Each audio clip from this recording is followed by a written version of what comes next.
If you've ever felt really hungry and you've gone to the fridge, opened the door, and looked at all of the food there and thought, no, not that, not that either.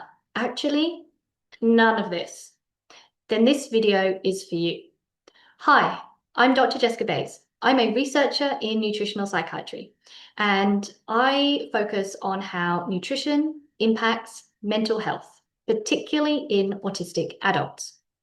Now, one experience I hear about a lot is this feeling that nothing feels right to eat.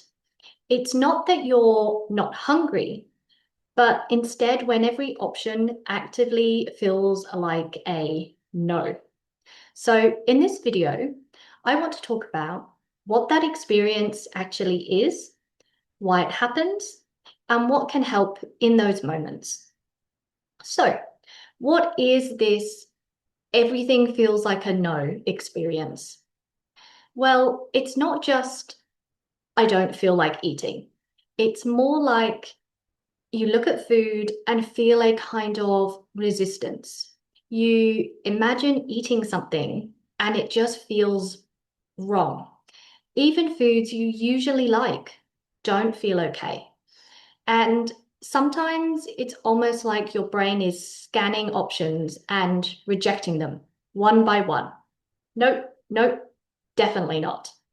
And eventually it can feel like, oh, there is nothing I can eat. Now, that can be frustrating and sometimes a bit distressing, especially when you know that you need to eat. Now, there are a few things going on here. One is sensory processing. So, when your system is overwhelmed, your tolerance for textures, smells, or flavors can drop quite a lot. So, foods that are normally fine suddenly feel too strong, too heavy, or just too much.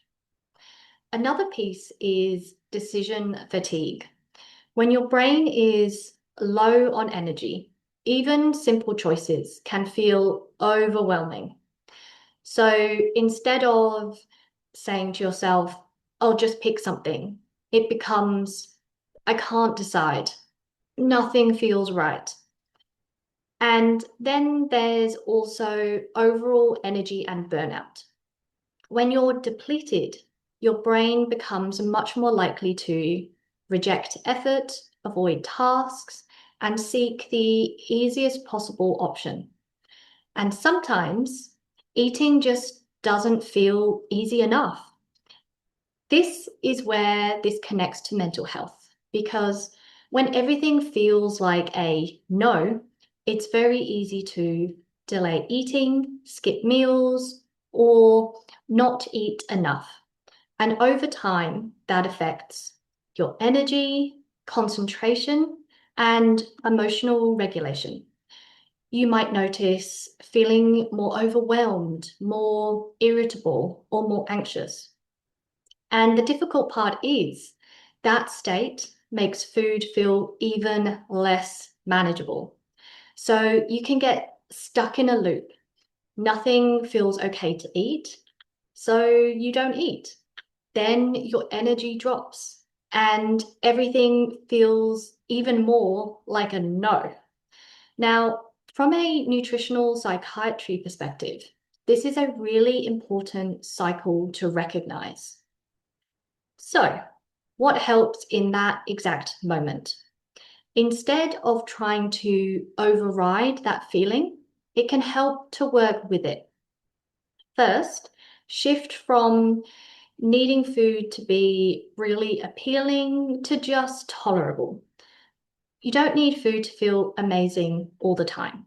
You just need something that feels not too bad, manageable, neutral enough in that moment. That's often a much easier target. Second, have some default options ready. In these moments, thinking is hard. So having a small list of go-to foods can really help. That might be things like yogurt, toast, fruit, or simple snacks. Nothing complicated, just predictable. Next, lower the expectation. You don't need a full meal. Even a few bites of something small or something simple is enough to start shifting your energy.